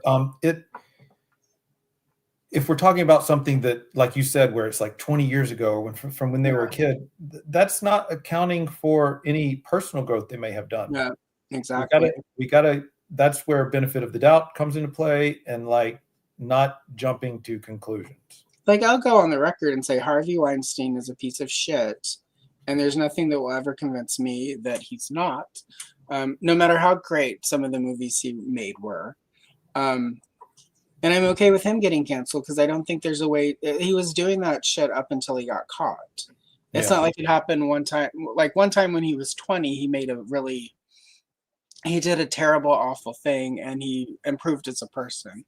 Those to me are two separate, so like, burn Harvey Weinstein. Like, Harvey Weinstein's like, I'm too sick to be in prison and I'm going to die here. I'm like, good. Like, congratulations. You've earned your ending, right? By being super terrible. And he still hasn't apologized. He still hasn't admitted he did anything wrong. I don't care about that. Damn, yeah. But like somebody who's 35 who screwed up once when they were 15. Yeah. And, and I don't mean like, again, murder. Like, right. Yeah. You're talking about like, like that's different than. Yeah. I mean, I know I did stuff that I'm not proud of when I was a kid. I don't know what I was rebelling against, but I used to like bust out light bulbs and stuff. Yeah. Sometimes you just do stupid stuff because you're a kid. Yep. No matter how good your parents are or how bad they were. Exactly. Sometimes you just do stupid stuff. And like, I do worry. The only time I'm going to sound like a super old person today, other than all of my dated references to old media, is I do worry about sort of these kids who have lived an entire lifetime on the internet who will never Right. know the joy of having offline screw ups that never show up on the internet. Yep. So, but whatever, they'll figure it out. Luckily, that's not me. And since we only have cats and no children, I don't have to help a child navigate that later. So I will say my niece has been really good about keeping most of her life off the internet. So good for her. And how old is she? Let's If you see. can say. I can. I just have to do the math. She was born in 2008, so she is. Oh God, this is where I'm technically a good aunt, but I'm not a great aunt, even though she does have a child now. Well, you'd only be a great aunt if it's your sister or brother's, Yeah. Excuse me, your. Yeah, well, my niece recently had her first child, so I was trying to make you caught the bad joke that I was trying to make that I couldn't get out. Yeah, it's all right. I was trying to help you save it, but it's okay. Yeah, we did what we did. Sometimes you just can't save it. No. Yeah. It's like Courtney Cox's hair in Scream 3. There is no way to save that. Wow. So let me just say this. Actually, I don't know if I should say that. Right. I'm sorry that I did that. I recently encountered someone in a social setting that was behaving like her character from Scream, very inappropriately at a very inappropriate time and place to do that kind of thing. And everybody kept saying, "Whoa, that person's acting like Courtney Cox from Scream." It was wild. My God, right? Yeah, but I don't know. It was a weird place to be in, but life. Yeah. Allison, I can't believe this is taking me this long to do this. Oh, no, you're fine. We're talking. This is your first time here. You have not, when Andrew came the first time on the show. Well, no, when he appeared on the show the first time. Let me rephrase that, people. I'm not going to get into Andrew's business that way. But the first time he barely finished a fairly simple page. Now he's tearing through them. So, no worries. That's why I started with something. I'm like, it's not a lot of detail. It's just a few lines, one big image. Let me, cut my teeth on that first. Yeah, no, you're fine. And so I didn't take your approach, though. I noticed you always start with the background. And I've been curious about can you explain a little bit about why you start in the back and move forward?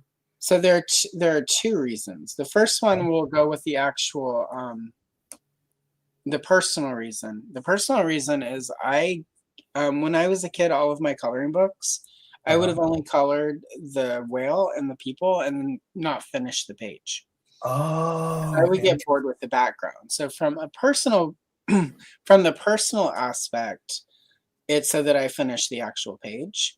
The second reason is I noticed when I would release videos and I would start with I would color the main thing, nobody watched the whole video. So because they're like, well, there's the money shot. I don't need to finish it now. Exactly. So it was learning about the what would keep people watching longer. So it's twofold, right? But also I was noticing when I start, if you go watch the old shorts, I color the front, or I picked pictures that are just a figure with no background. And when I pick something like this, I would do this first, and then I would get bored, and then still have an hour to film. And I was like, this is really boring. Whereas if I do it the reverse way, it entertains me to do it because it's watching it come alive. So. Yeah. Well, that explains that, because I noticed that is, and I'm, I'm trying to remember, but I just noticed that was always a consistent thing, and that's very cool. Yeah, if you watch the old stuff, it's the exact opposite, and you probably won't make it past the front figure because I also was having a hard time finishing, and these are 30-second shorts. It's not like it's one of the hour or one of the longer videos. It was like a 30-second short, and I was wanting to tap out of my own stuff during editing at 15 seconds. You're like, this has got to change. Whereas when I flipped it, it's the picture, comes alive, if you will. So it kept me entertained, and I'm like, oh, okay. Yeah, And the see, difference, and a lot of it was I was watching color YouTube, and color YouTube is mostly about technique. So everyone who I watch who does coloring videos, it's like, well, now I'm going to show you how to do crystals or ice or whatever. So you're watching, and then it's really close up. So I was trying to do what they were doing, but that's not what my channel is. So anyway. yeah. Well, I mean, and that's the other thing too, though, is like when I just need to do my best work. That's all that I need to be concerned with. I'm not trying to match you or whatever, because you're a pro at this, But at first I was putting undue pressure on myself. Don't ever do that. Like, I don't. There are a few people I know who do YouTube stuff who are sort of already artistic or whatever, whatever that word is, that I don't invite on here. Because, and it's not, I sassily will say it so I don't look so I look good. I always look the best. But it's really just, for me, part of the fun of doing this is people like yourself who probably haven't colored in decades, getting to sit here You know what? and you get some relaxation time. Like, yeah. I'll be honest with you. I started getting back into it during the pandemic. Yeah. Because I like to draw too. Yeah. Since I was a kid. Ooh. I always loved to do any kind of creative, task. And so, I started getting back into drawing during the pandemic and coloring those things as well, using these very same markers. Right. No, and that's, again, pandemic was that's kind of what happened. Like, I was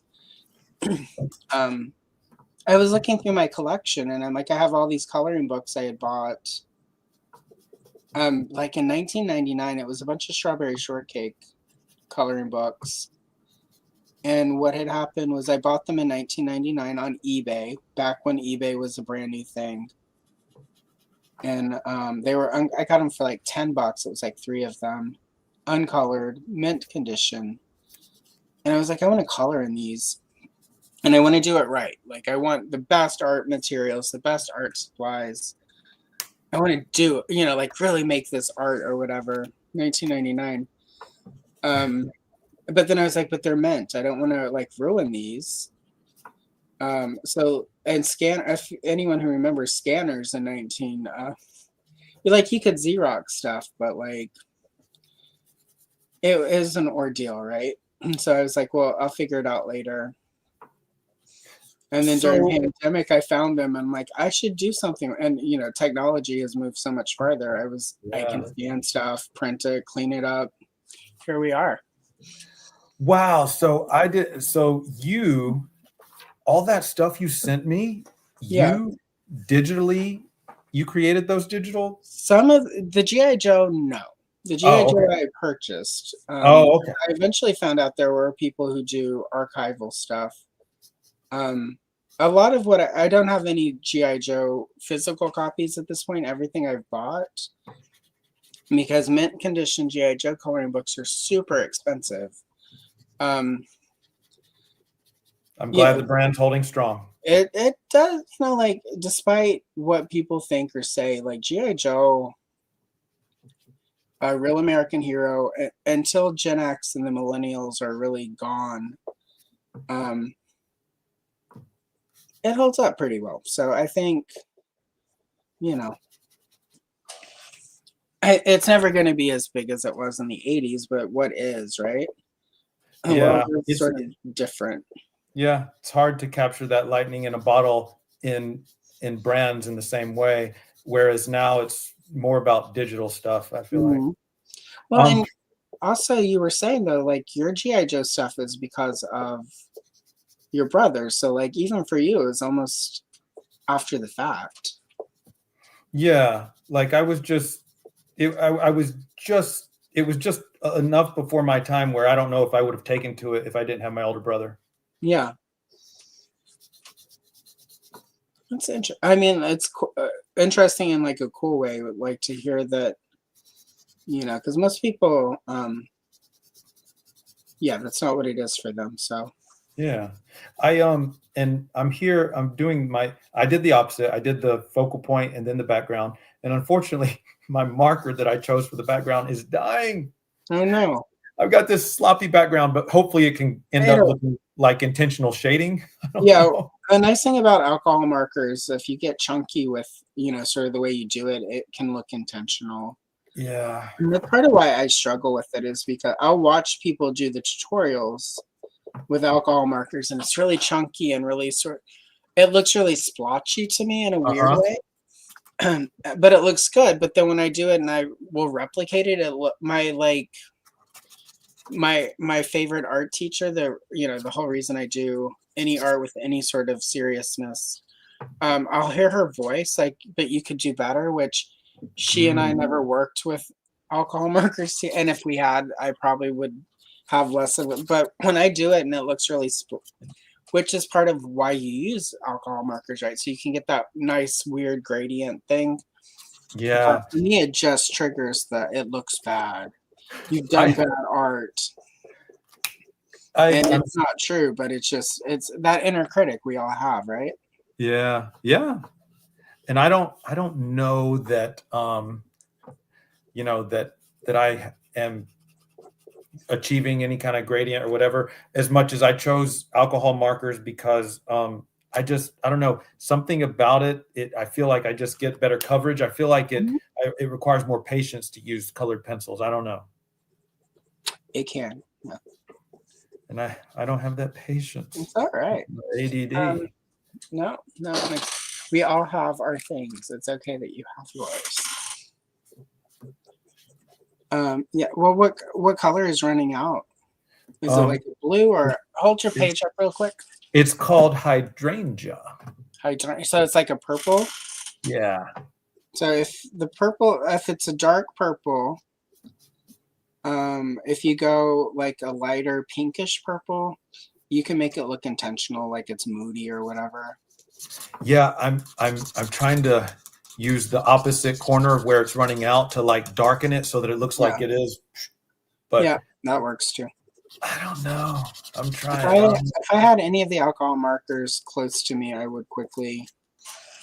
we'd do a quick tutorial or whatever, but I have noticed that though. I like that I've seen where like you will use like multiple types, like your colored pencils, and then you'll use a little ink for certain parts of a piece. Alcohol markers are a lot quicker. I would use them more if I felt more, and I've been using them more often because I want to get better with them. Because I like the look of like a lot of the Goonies stuff I've been doing is alcohol markers and color pencils. So getting there. And then I have some really cool acrylic paint pens with the brush tip.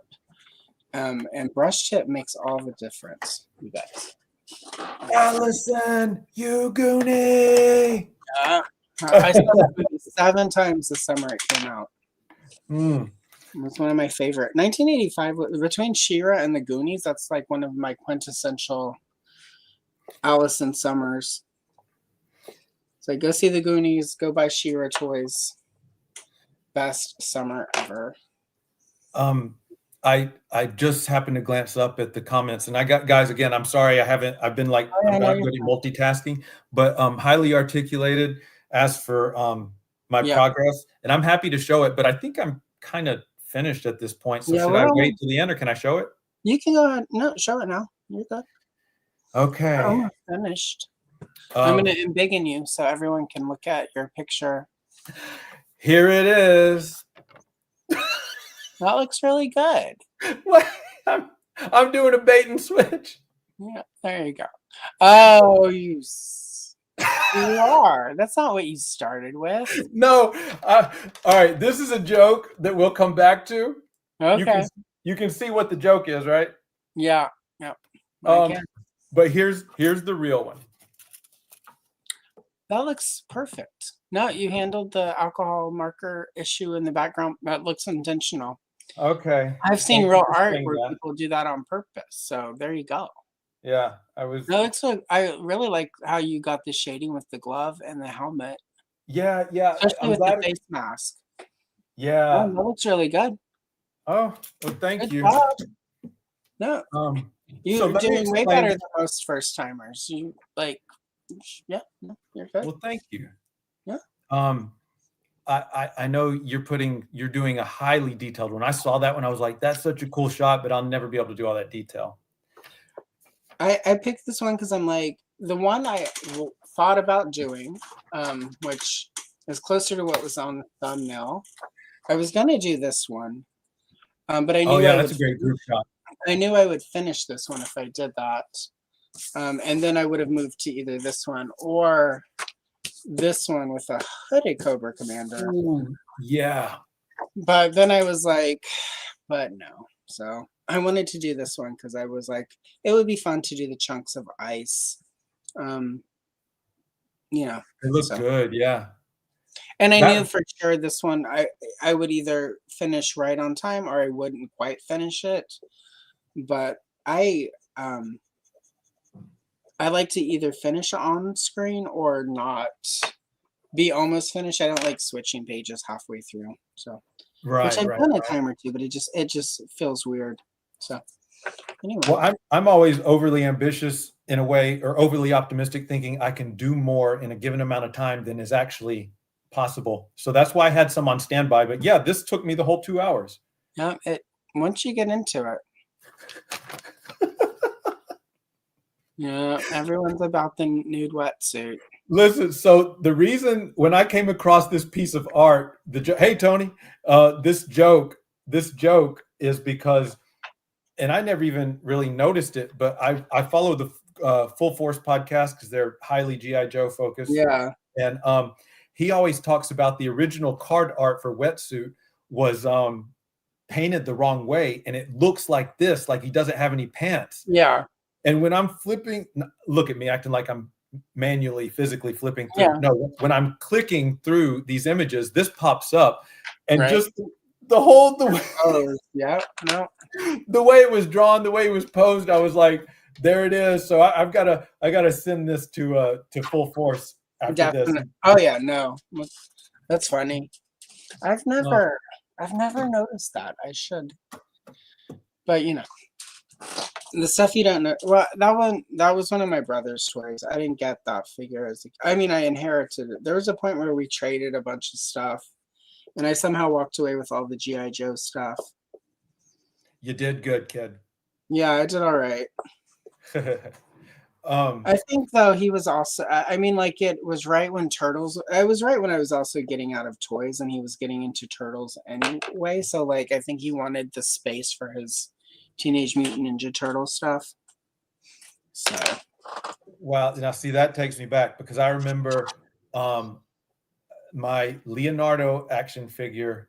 That was like, I carried that with me everywhere for whatever reason. That was the figure at that time. It was just the right stuff, the right timing, the right spot. I carried Leo with me everywhere. And there's a picture of me at my grandfather's birthday party. The whole family's posing, and there I am, little me with the Leonardo holding him up for the photo. I think it's unless you were there, like I don't think anybody realized how big, like again, I was getting out of toy, but even like for Easter of like 89 or 90 probably, my mom, there's like the jumbo turtles. Like I remember one of those ending up in my Easter basket, and I was just like, oh my god, whatever. But it was the I forget, is it Michelangelo who has the orange? Yep. I didn't have a favorite turtle, but if I did, it would have been the guy with the orange, because he was the cowabunga like surfer dude.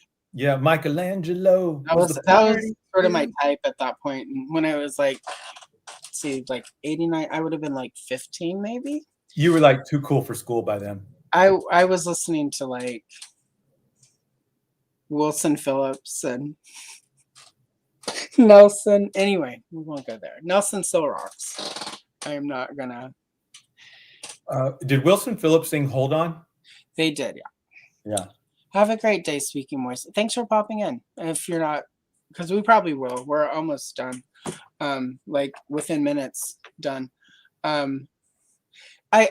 China Phillips Baldwin now That was, I think, one of my first celebrity beefs when she got married to Billy Baldwin. I'm like, but he was going to be mine. But I wore that wedge that she had back in the day for like, from like 1990 to like 95.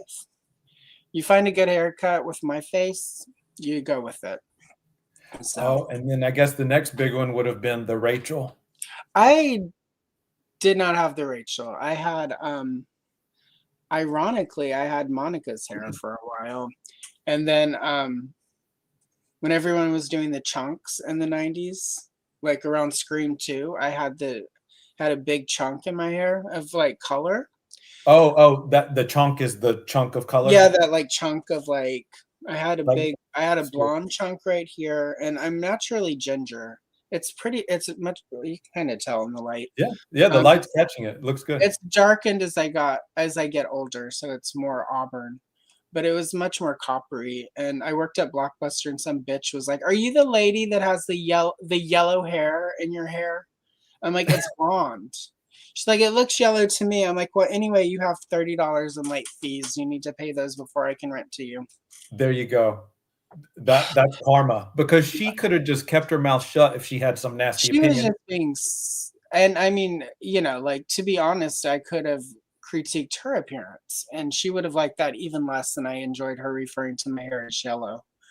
Yeah, she chose to say that, and she knew what she was doing. She made a decision, and she's just lucky I didn't choose evil that day, because if I had, Mother, I choose violence. if I had, I would have probably made things worse in her life, because there were so many things I could have ripped her apart for. Anyway, we are at the end of the time. I'm almost finished, but not quite, but that's fine. The bulk of it is This really flew by. Wow. it really does. So that's where we're ending. I just didn't get the people. Oh, it's so good. Yeah. The Whale, and there's a lot of Joe fans that are really, really hoping that is going to be the next G.I. Joe HasLab. Though 2026 is scheduled. It's like, if we're following the pattern, it should be Cobra. People are hoping for the hydrofoil, another water vehicle. So the one my brother had, that one, the hydrofoil. That's what I want it to be too. That's a cool one. Like, yeah. And then we'll have land, sea, and air for Cobra, and then we just need land, sea, and air for G.I. Joe. Yeah, it should be. I mean, that's if they're following the pattern. Yeah. If we're all still here, who knows? 2026 is next year, and we, like, if we're all still here, fingers crossed. Yeah, let's hope it gets better. Thanks, Black Phoenix. Thanks, Leanne. Oh yeah. Thank you, everyone. Really quick, Paul, where can the people find you? So if you want to follow my geeky adventures and toys and whatnot, I'm on YouTube as Hella-Geek, HellaGeek. And I'm going to drop a link. It's a new channel, so I'm still getting started. Thank you. Yeah, I'm still I got a lot of videos that I'm editing right now, preparing to upload. So, but there's some good content up there for now. And if you want to follow more like my involvement in the entertainment industry, my other YouTube channel is Paul Galliano channel. That's Galliano, Paul Galliano channel. Yeah, and I'm on Instagram. My personal / entertainment account is @thePaulG, and then I have Hella-Geek Insta for all my geeky pursuits. And for the people who follow more entertainment, well, one, if you go to Hella-Geek, go watch the Baron cosplay, which is excellent. Thank you. And if you go to the Paul Galliano channel, all of your podcasts are up there right now, correct? Yeah, we did a full season of a talk show where I interview creative people, and we try to just, be good people and spread goodwill. And for the Star Wars and horror fans such as myself, I will direct you to a fun episode with Scout Taylor Compton and Darth Vader. So Yeah. Her husband has been one of my good friends since 2009. Excellent. So yeah, I was in their wedding. I know. You're like, I'm trying to be, I'm trying not to You know. Yeah, no, definitely. Anyway, go check but also she's really cool. So anyway, He's awesome. They're good people. yeah, no. Anyway, go check out his friends. I'm just trying to, trying to be professional here. You're great. Yeah. But yeah, there's a lot of good stuff. Go follow Paul. Hella-Geek. Definitely, as mentioned, he will probably be joining us soonish on a retro cavalcade where we will do fun stuff. And definitely I'll have you back. We'll call her because we didn't even get to Slumber Party Massacre. I know we had so much. One of my favorite movies. So we'll get to that next time. Yeah, and I will probably do this next time. Oh, that's a good one too. I am going to keep these and I'm going to start with this one next. Well, I'm going to finish this next time. Then we'll move to that. And then I can scandalize everyone where I do a hooded Cobra Commander. So. Right. Especially my neighbor whose wife used to leave his robes out on the hanger. I don't know why. Jeez. Yeah, his ceremonial robes because he was higher echelon, I take it that was down south, not in Oregon. Down south, yeah. In Oregon, they just never mind. I'm not going to say that. I don't want to get on a watch list. I'll tell you about it in the stream. So we're going to head out. Really quick though, I forgot to promote myself. Yeah.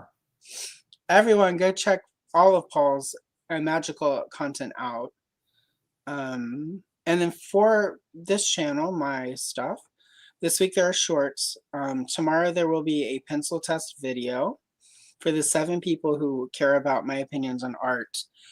The most important thing though is on Wednesday at 4:30 p.m. Pacific Standard Time will be the premiere of my Princess Leia Organa figure retrospective 1978 to 2024, which has every Princess Leia in her white dress from the first movie action figure ever in 3 3/4 scale. And some of them I technically roast. So, but it's sort of the magnum opus of like toy, because that's the figure that started me on this path. So anyway, check it out. I'll be in chat that day. It'll be great.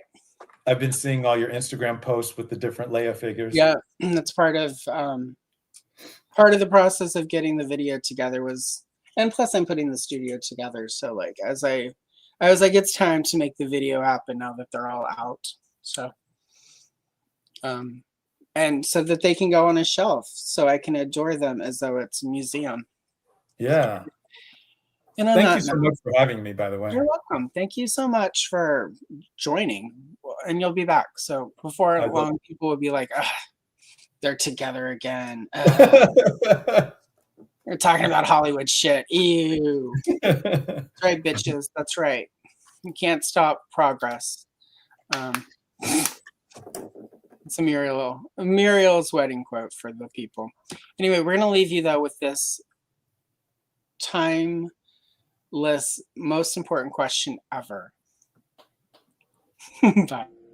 I haven't made up my mind yet. Incidentally,